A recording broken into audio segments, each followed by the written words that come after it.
Hello everyone, my name is Carlos Lopez Pagan, and I will be doing a presentation titled Going Electric for the Future.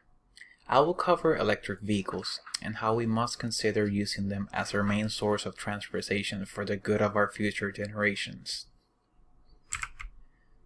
The concept of global warming is not easy to understand for everyone.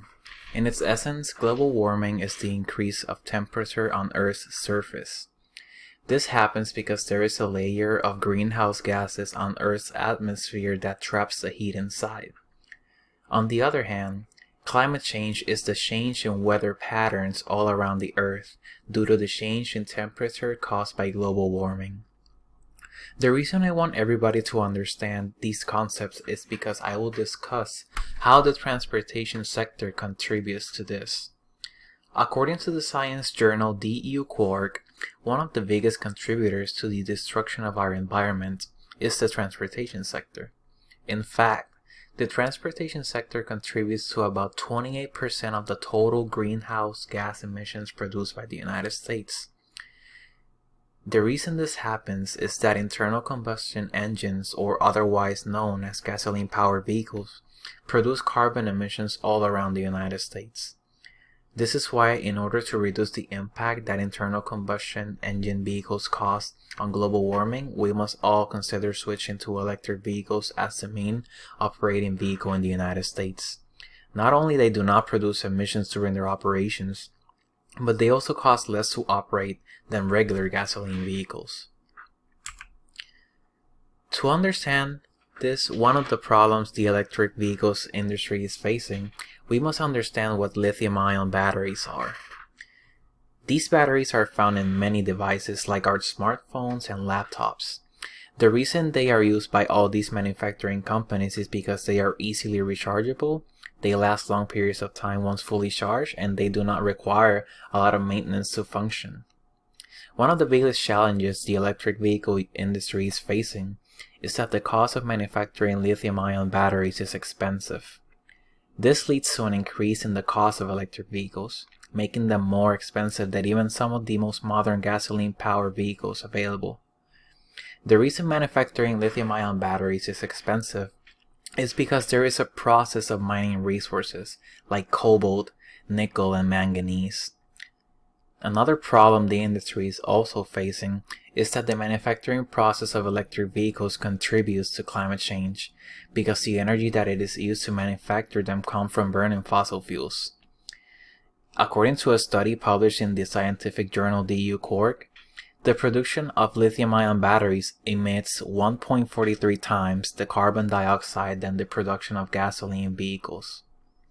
The good news in all of this is that even if the production of electric vehicles contribute more to global warming, if you take into account factors like vehicle operation pollution, production, decomposition, and energy use, you will see that electric vehicles still do less harm to the environment. One of the solutions I propose to transition to electric vehicles is better government tax incentives for people who want to go through with this transition.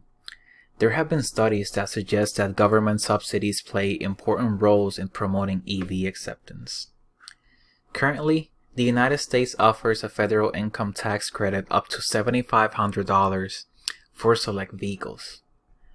This is a really limited tax incentive since they will not bring the cost of electric vehicles down to a price that most people can afford. In addition to this policy, they should devise a plan to spread information in low carbon awareness communities to educate them about carbon emissions and how they affect the environment. This way, more people will understand the harm that the transportation sector is doing to the planet and possibly convince them to get an electric vehicle once they become more affordable. The second solution to the problem I introduced is to use clean energy during the manufacturing process.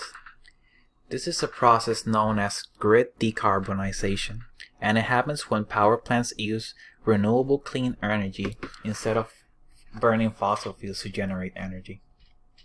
According to an article by the International Council of Clean Transportation, electricity used in the battery manufacturing process accounts for roughly half of the emissions related to battery production. This means that if car manufacturers use clean energy to produce their cars, and consumers use clean energy to recharge their batteries, the impact that they will cause in their environment will drop tremendously. Another great way to reduce greenhouse gas production caused by electric vehicles is to recycle the batteries instead of opting for using materials from natural sources all the time. A great example to show this is to use aluminum when manufacturing lithium-ion batteries.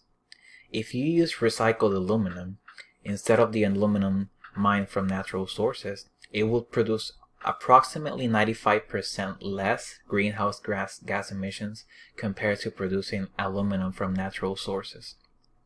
This is another way to create electric vehicles in a more environmentally conscious way. One of the arguments some will have is the current state of the infrastructure of charging stations and how people doing long-distance trips would charge their vehicles since charging stations are not everywhere in the United States.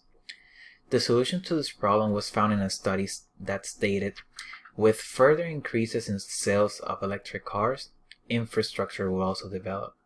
This means that when more electric vehicles are on the road, the more charging stations will become available in more areas.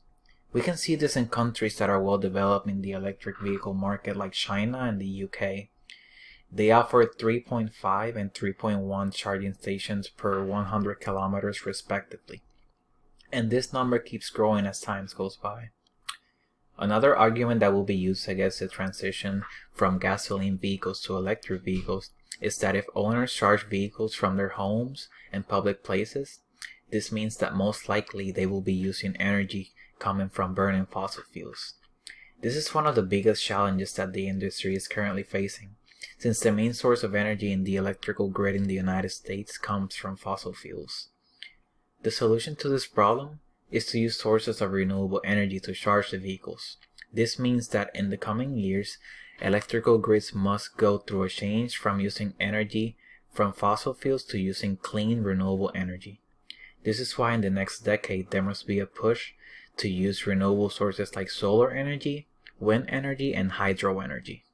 In the meantime, owners of electric vehicles should consider charging their vehicles during times when utilities that use low-carbon electricity are being used.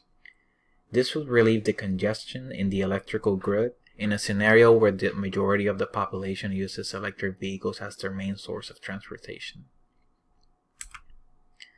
And to conclude, the transportation sector is one of the biggest contributors to greenhouse emissions in the world. In order to make a change, scientists and researchers must figure out a way to reduce the cost of electric vehicles in the coming years. There are hopes that this will happen soon, as companies like Tesla are looking for ways to reduce the manufacturing cost of electric vehicles. In fact, in their most recent briefing in their progress, they claim that in less than 5 years, they will make an electric vehicle that will approximately cost $25,000. If their claims are true, it could be a big deal because it would put more electric vehicles on the road. This would lead to more charging stations, battery technology improvements, and most importantly, it will help fight global warming and climate change. Thank you everybody for your attention, and I hope you have a great day.